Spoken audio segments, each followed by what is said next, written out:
Okay, people, this is more of a test footage for this camera, the Insta360. I'm actually walking away from my town, and I decided to kind of take maybe a bit of a walk just to show, first of all, what's going on. The weather is just winter, period. No question about it. The temperatures are winter-like. You can see the sky. It's all rainy. Haifa is covered in cloud. And I just decided, I actually originally wanted to go to some fields, but my friend who usually helps me with the car, because I don't own one, can't help me out this time. And so we're kind of having to hoof it. But let me quickly cross here. Yes, an illegal cross happens. And as you can see,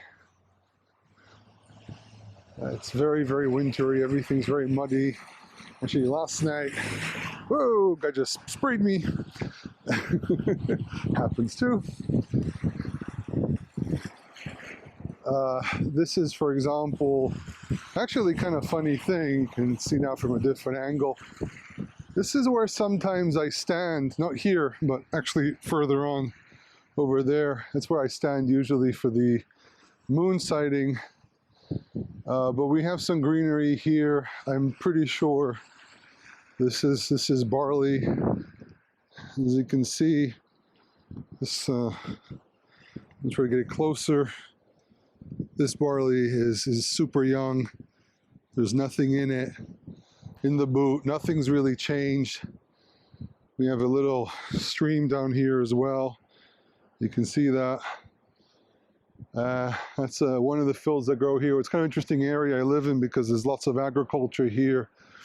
Even though it's a town, it's a city. Well, not really a city. It's more of a town. Built in the 1920s. Yeah, it's been growing exponentially in the last 30 years since I actually grew up here. So, this is up north, and my parents came to Israel. They got two suggestions where to live, either here or down in Gush Etzion. Funny story, my wife and I almost grew up in the same town, and my parents ended up choosing to live in this area. Hopefully I'll be able to film in that area. I mean, I've shown pictures, but hopefully I'll be able to film in that area. Very common scene here where I live. A synagogue, one of many. We actually have, I think, the highest number of synagogues per capita up here in the north. I think we're just behind Jerusalem. So this town was actually established actually by secular people, but a lot of religious people live here. And as you can see, it's grown and grown and grown. We already have, when I was growing up, buildings like this were not a thing. Most of us lived in low buildings, small buildings. I mean, I live in a building that's 40 years old, and it's not very high. You can see everything's flooded, everything's rainy, but I wanted to give people maybe an opportunity to kind of see also what it's like to live in a still partially farming area. The farmland here, tell the truth, I think the farmland here now belongs to Arabs. I think that there was this agreement many years ago that, we won't take over the farmland, and we'll let them continue farming here. So most of this farming is traditional farming, which is quite excellent because it means that they don't spray. And if I want to buy local produce, very easy. And we have lots of territories around us like this, and the soil here is pretty amazing. We have we have this very dark brown soil, which is very, very good for farming. And I was hoping the light here wouldn't take forever, but that's what's going on. So it's a really stereotypical Galilean type of area where busy Friday, which is always busy here in Israel.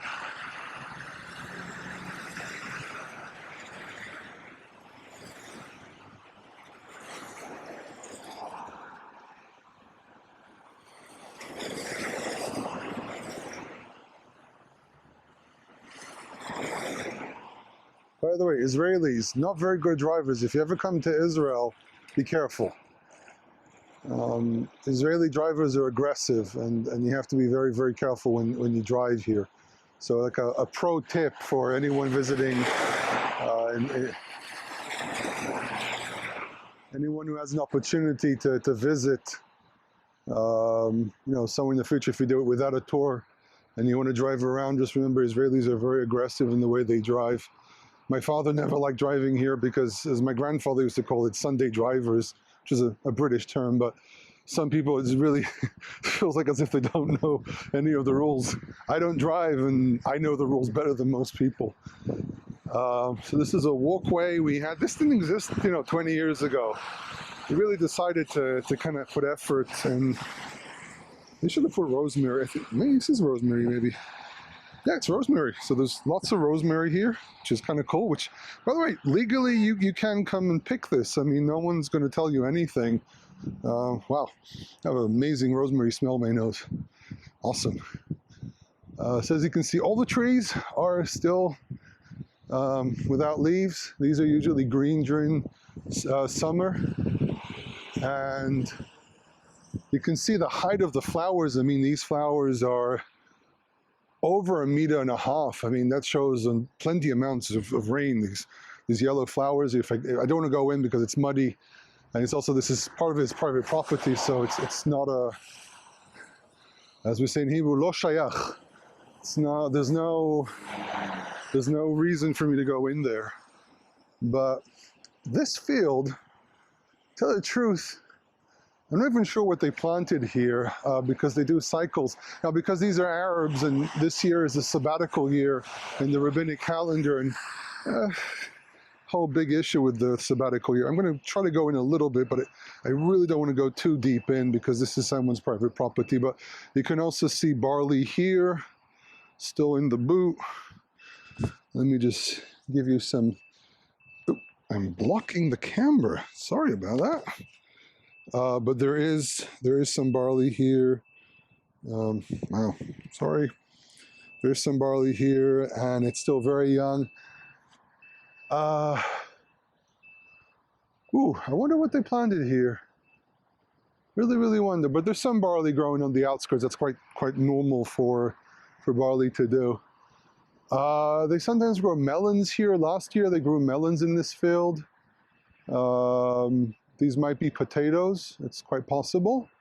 Based on the leaves, I've seen this before. I think these might be potatoes or something like that. But everything's very, very, very young. Not surprising. The north is usually younger. So everything's always about 2 or 3 weeks behind the south. But yeah, this is stereotypical of northern Israel during winter. I mean, one of the things that has to be pointed out is that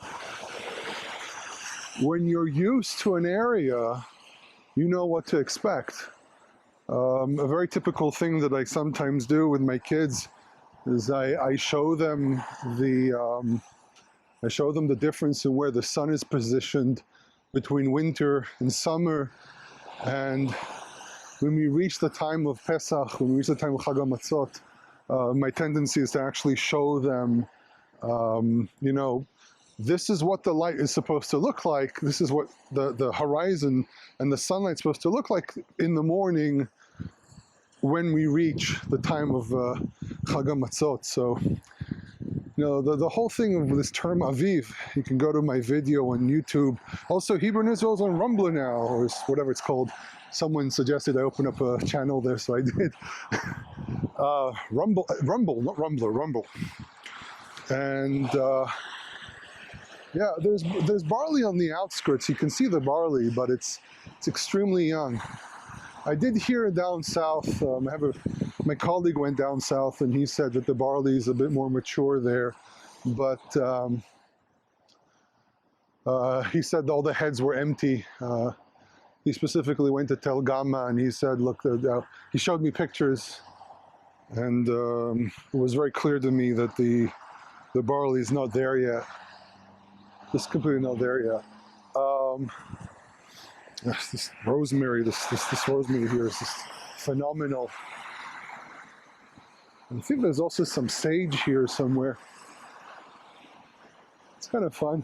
I've never done something like this before. I really hope you're enjoying this. I mean, I was actually asked multiple times, can you do videos in Israel? And I'm like, oh, okay, I'll do them. So I did buy a camera, an extreme camera, for very cheap a while back, and it was absolute garbage. This should also be a very interesting fragrance, if I remember correctly. No, this is not what I thought it was. This is just something regular, nothing special. Yeah, so this area, the little bit of barley we have here, there's a field north of here that's just, you have to drive there to get to it, that has way more barley, but it's in the same condition. We had warm weather for a couple days. I thought it might affect something. It did absolutely nothing. So this is one field. There's a few other fields here in the area. The thing is, there's a time limit on how long you can record with this camera, and also getting into kind of a slightly boring area. But yeah, there's more farmland over there. Let's go there. Just have to make sure I time this correctly.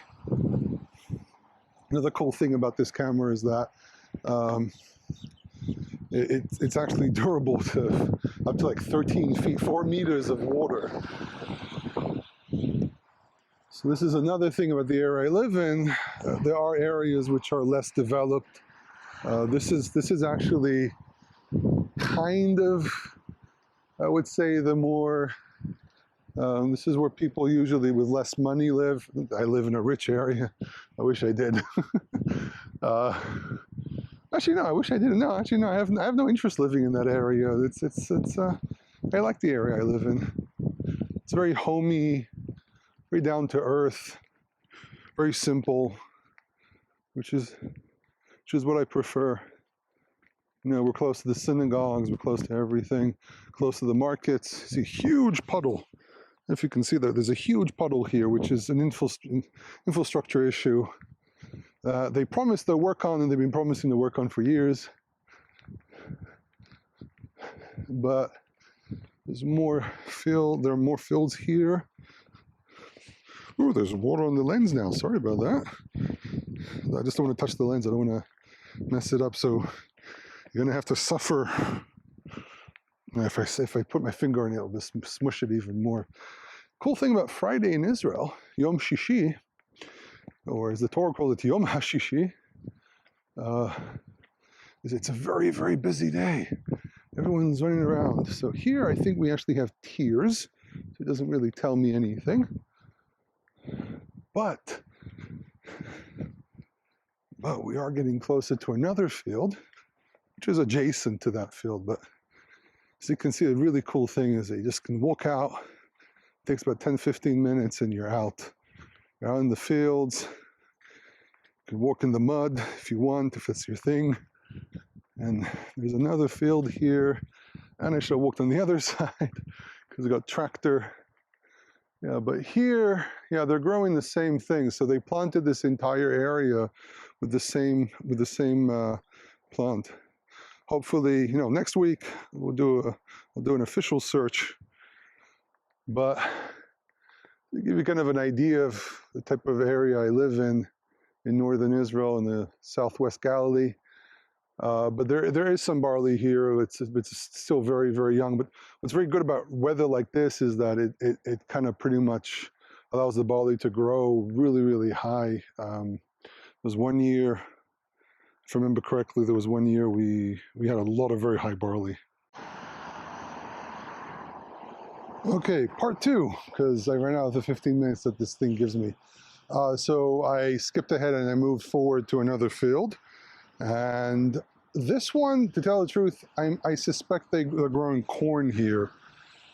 This is probably not barley or wheat or anything. Problem is that there's a lot of mud here and I'm not wearing the right shoes. But if I remember correctly, this is actually a cornfield. And the corn here is again very, very, very young. If I remember correctly, this is where they put their corn. So you can see there's another relatively large field. This is large for Israel, by the way. I do have friends who live in one of the Dakotas, and they keep on telling me about fields that if you want to drive from one end to the other, you have to drive for hours. This will take you 10 minutes to walk, 15 minutes to walk through. My coat's getting in the way. So this is a cornfield, and I'm pretty sure it's corn, if I remember correctly. The thing is, I can't really get close to really inspect it, and if it is a grain, then it's so young, it's very difficult to tell even what it is, because usually barley and let me just move my coat out of the way. Usually barley and wheat are very similar in the beginning, and then when the heads come out, you can tell the difference, because wheat usually has longer hairs. This is what we call it in Hebrew se'orah, because the word se'ar, it has hair. Wheat is chita, and it has shorter hairs on it. So that's one of the ways you kind of figure it out. There have been years people made mistakes. There have been years when people showed images of, look, I found Aviv, and it was unfortunately, it was actually wheat. People, by the way, people don't grow barley on a regular basis. It's not a common thing to do. So finding a cultivated barley field is very, very unusual. There was one year we found barley, cultivated barley, in someone's field. It was a Bedouin family down the south, and I think it was a 4-row barley. So usually you see 4-row or 6-row barley, and they were cultivating it, which was very, very interesting. So this is again folding onto the camera. Oh, this is much more comfortable than wearing the gear you need for a GoPro, because GoPros require like a rig and everything, and this thing's way more comfortable, way, way, way more comfortable. Also, because I'm a large person, I have a very broad back and very broad shoulders. Usually rigs like that don't fit me. I have to special order an extra large rig. So this was a really, really nifty solution. So yeah, I'm just looking around. The farmers clearly cleaned up the area around. They didn't want any contamination. I think last year, I'm just waiting for a noise to pass by. I think last year he actually had a problem with infections. Because, I see these fields on a regular basis, and I kind of notice what they do because I'm interested. I'm interested to see what they're doing.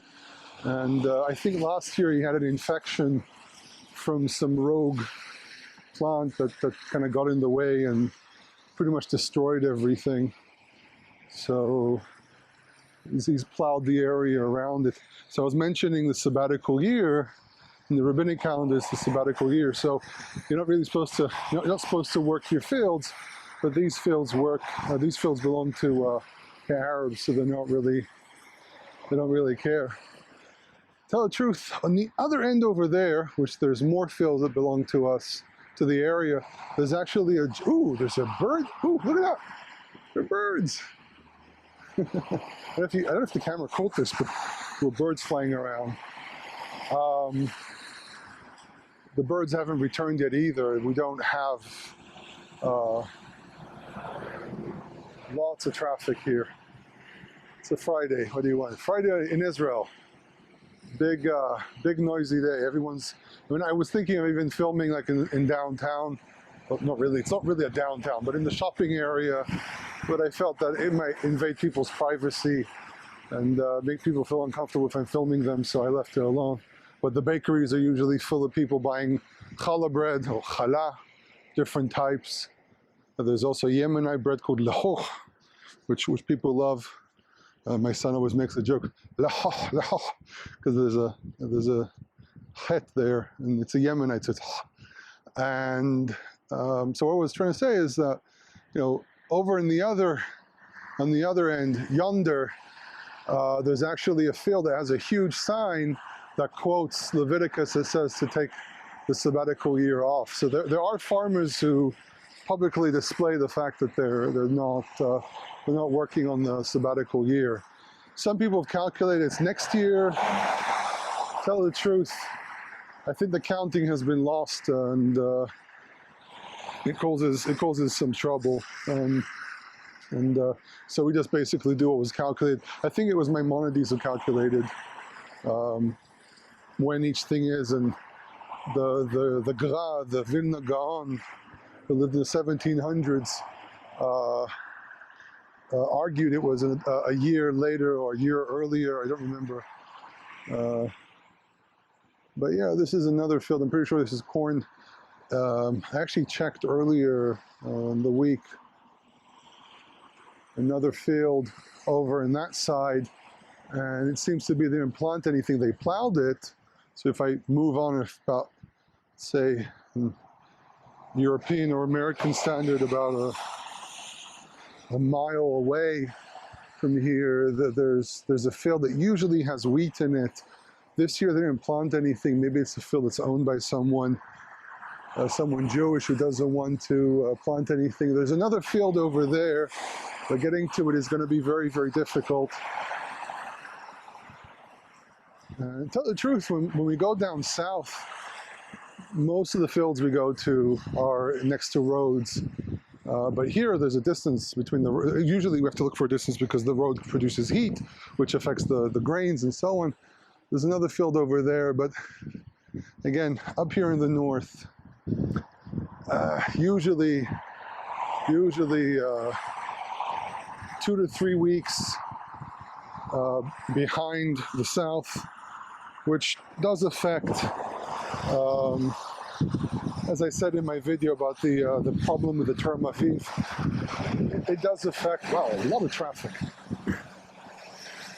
You would think that like a walkway like this that they built for us to kind of walk on, to exercise and so on, would be farther away from the road, but this is what happens. Yeah, as you can see, by the way, on that end, there's a lot of water next to those plants that have actually turned yellow, which might be they're oversaturated. Usually when plants turn yellow, it might be an infection or something like that, which is quite important when you look for Aviv, because you might see like a field that's yellow and think, oh look, we're going to find Aviv, or even find harvest ready, and then you discover that the field itself is infected with something, or it's been sprayed, and that can have a very, very serious effect on what you see. So there used to be back in the day people used to do drive-bys and think that, oh look, we found Aviv, and really when you stop and look in the field itself, it doesn't really give you much. One thing I was a little disappointed about this camera is the battery life on this thing. It's already warning me that I'm losing battery charge very, very quickly, but the charger comes with you, so you just plug it back in and it amps it up very, very quickly. But in any case, hope you enjoyed this. This was part 2, just a walkthrough, just to get a bit of a feel of how this camera works, how it looks like when you film. And hopefully, I'm gonna look more Rosemary. Hopefully I'll be able to do serious videos where I'm walking around the country in different places, film in Jerusalem, film in some archaeological sites, and For now, this is Yoel Halevi from Israel, signing off, wishing everyone a Shabbat Shalom, and I hope everyone benefits from this endeavor of filming around the country.